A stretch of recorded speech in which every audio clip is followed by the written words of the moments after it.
Imagine this, a young man walks into a courtroom, keeps his sunglasses on, and says to the judge, "You work for my uncle." Morning docket in Judge Caprio's courtroom, parking slips, school zone tickets, the steady rhythm of small mistakes. Then the clerk calls a name that turns heads, Ryan Kelvil, 27, Tesla plaid, nephew to the mayor. The gallery straightens as if someone opened a window in January. 3 unpaid speeding citations in residential streets. Any other driver's car would already be booted. This one purrs at curbs and red carpets. Caprio studies the file, then the man. "Mr. Kelvil, you've ignored 3 notices. Why haven't you paid a single fine?" Ryan leans back like he owns the chair. "I shouldn't have to be here at all. Clerical error. And anyway, my uncle already took care of it." The smile that follows isn't joy, it's instruction. A hush presses down. The judge lets the moment breathe. "Your uncle is the mayor," he says, voice even. "But in this room, he is not your uncle. The law is." A few soft claps slip from the benches, a quick cough of approval, they die under the bailiff's stare. Ryan rolls his eyes and lifts his phone. "At least let me record this for my followers." "We are all under oath here, Mr. Kelvil," Caprio replies. "Even your camera." Ryan's thumb hesitates, then drops. The room exhale is audible. Caprio flips a page. "Registration on your plates, city administration." He glances up. "This vehicle is municipal property." A wave of whispers spreads like a draft. Ryan shrugs, airy, careless. "Sometimes I use it. The mayor doesn't mind. We're family." The word family lands like a thrown coin. Caprio raises a hand, the murmurs shut off. He adjusts his glasses, not his tone. "Then today we won't discuss parking. We'll discuss boundaries." Ryan snorts. "Seriously? Over a few miles per hour? Over a few children who live on those blocks," Caprio says. "Over a few neighbors who assume the rules belong to someone else." The developer sheen is missing here, what Ryan has is the fast slang of someone used to skipping lines. "That's ridiculous. Do you guys really do this for a living, lecture people over pocket change?" "We do this," Caprio says, "because a city stands or falls on small choices." He turns the file so the clerk can see. Citations, dates, warnings. The facts look ordinary, which makes them heavier. Ryan's foot taps a nervous rhythm his mouth won't admit. From the benches, a whisper, "Privileged generation." Another voice answers, "Let him talk. He'll bury himself." Caprio doesn't raise his volume, he lowers the room. "Here is how we proceed, Mr. Kelvil. You will answer questions, not your uncle's reputation. You will respect this court, not your audience counter. And you will leave today understanding something you did not bring in with you." Ryan exhales through his nose, a laugh without warmth. The phone disappears into his pocket. His sunglasses finally come off, as if the lights just got brighter. Outside, a camera shutter clicks. Inside, the quiet tightens like a knot. What began as 3 slips of paper is no longer small. It's the sound of a city measuring a man who thinks he can purchase gravity, and finding the weight refuses to be bought. Where are you watching from? Let me know in the comments below and don't forget to subscribe to this channel.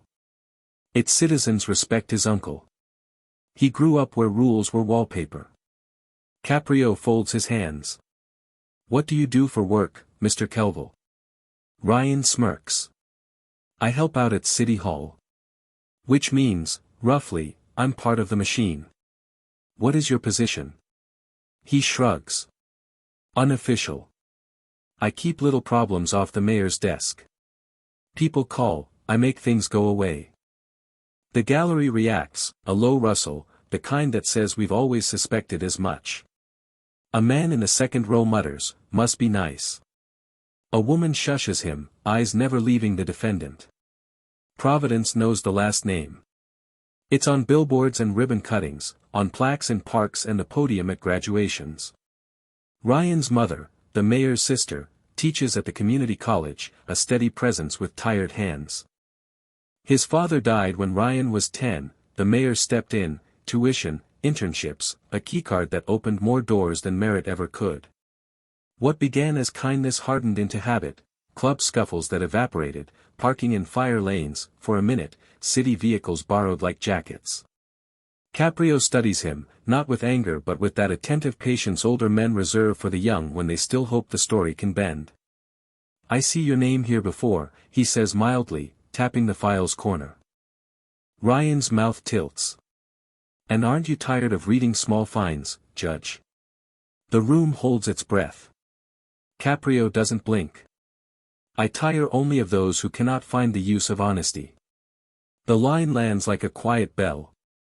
Ryan's eyes drop, then lift, defensive spark returning. He leans toward the mic. "Look, this town runs on favors. Everybody knows it. I just happen to be honest about it."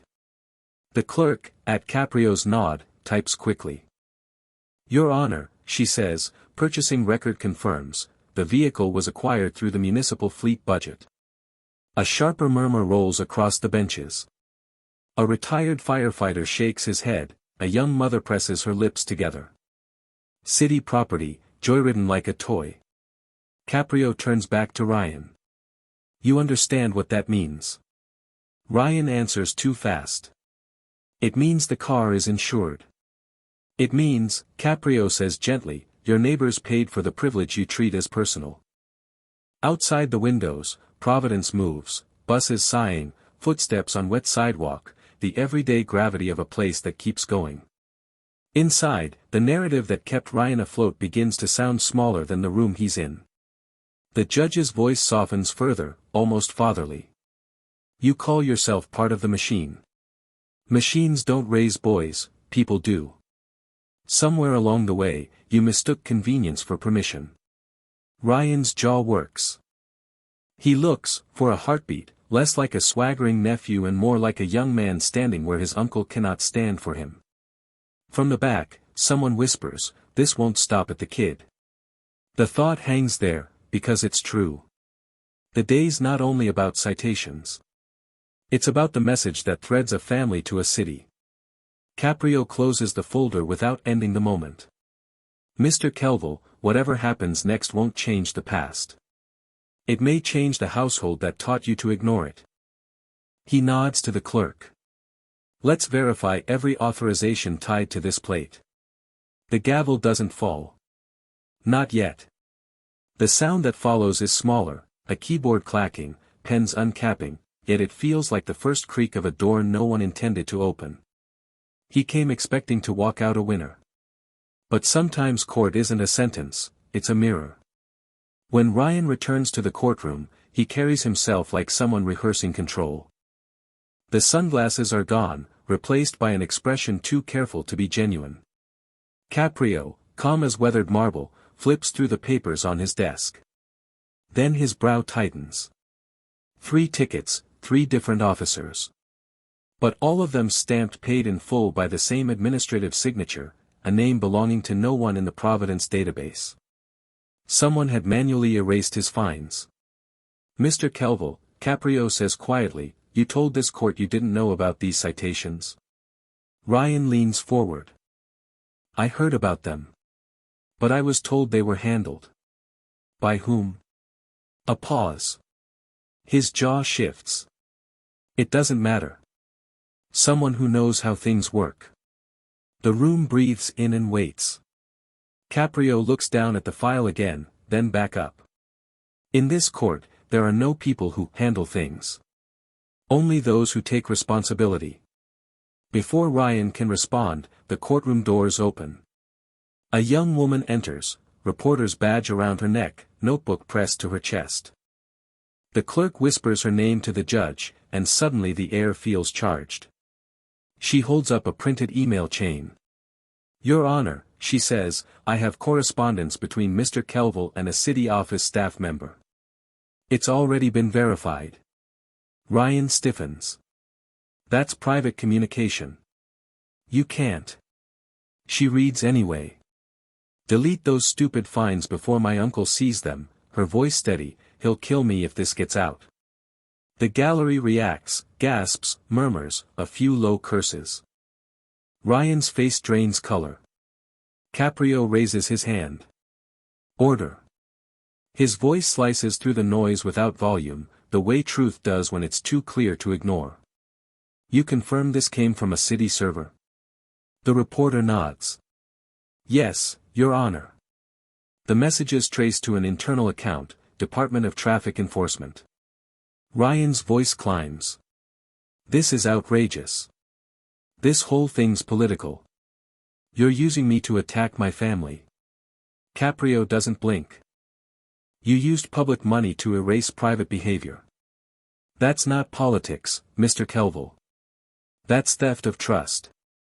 He takes off his glasses, sets them down deliberately. The silence that follows is the kind that fills every corner of a room.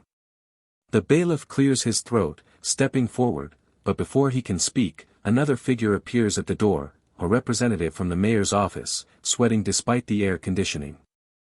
The mayor requests, he begins cautiously, that proceedings be postponed until further review. Caprio doesn't raise his eyes. Tell the mayor, he says, voice even, that the law in this courtroom doesn't take vacations. The line hits like a gavel.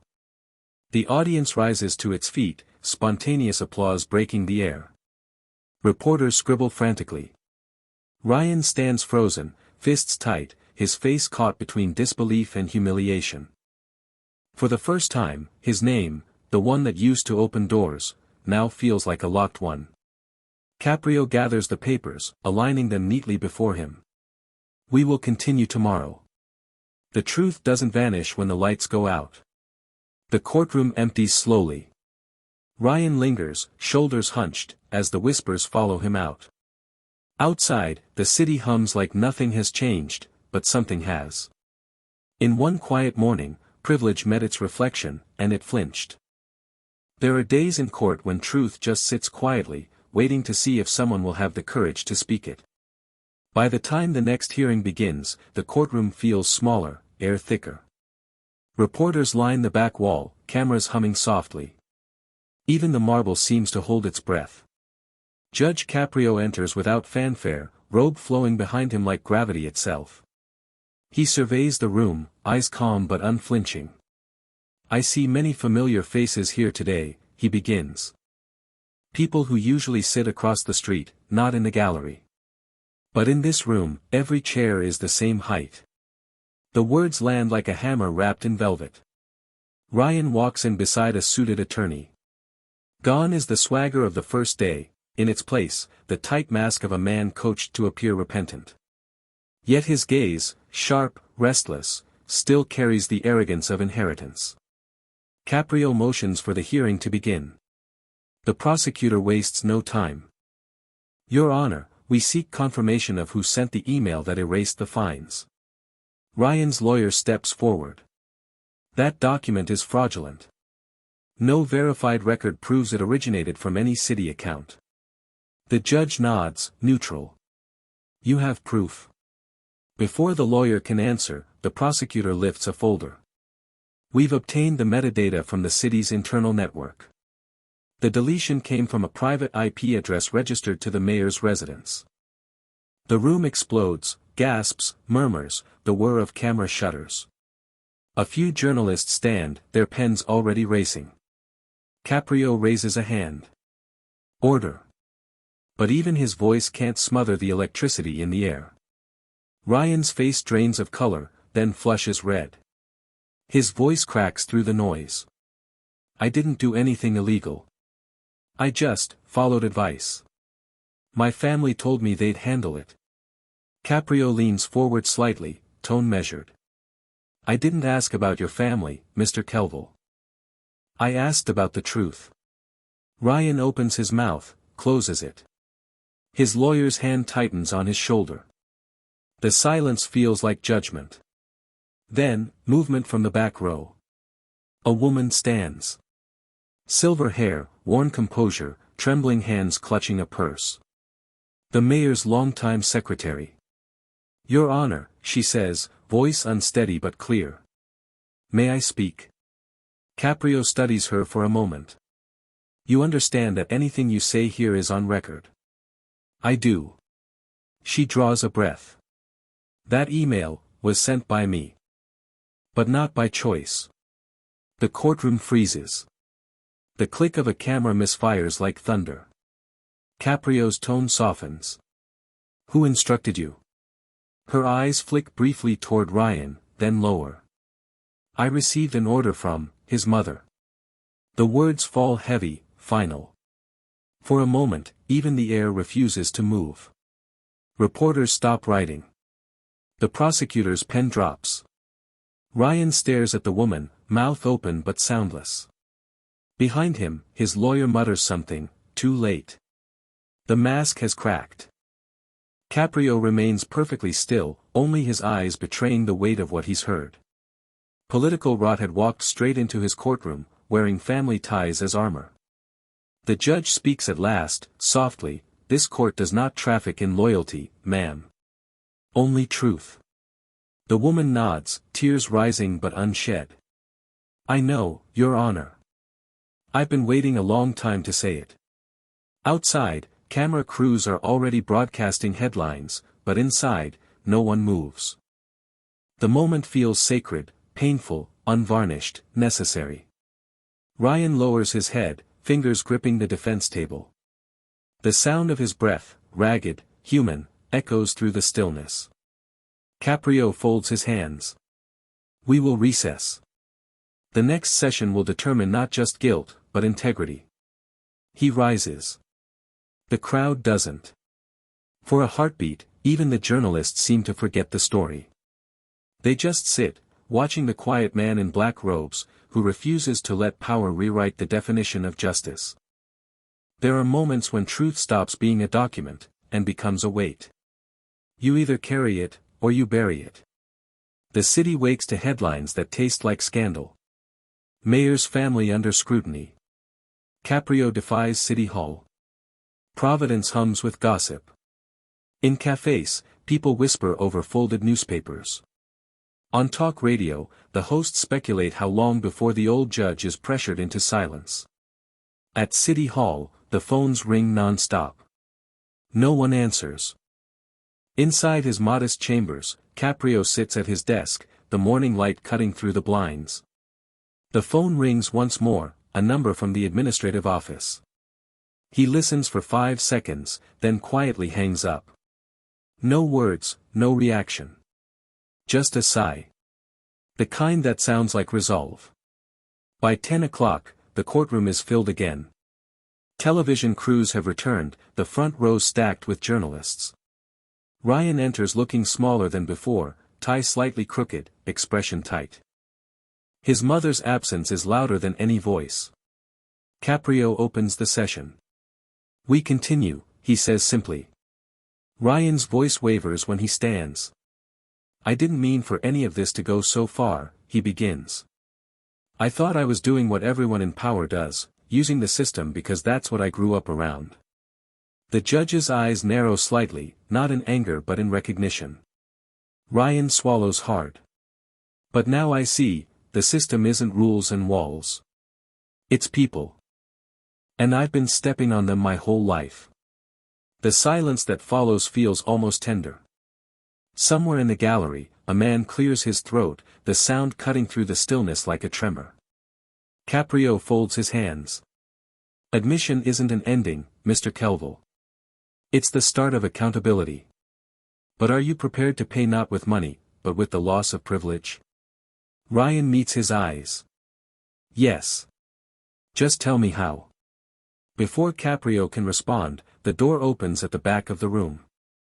A city official in a dark suit strides forward, carrying a sealed envelope. He places it on the judge's desk. From the mayor's office, he says. Caprio opens it.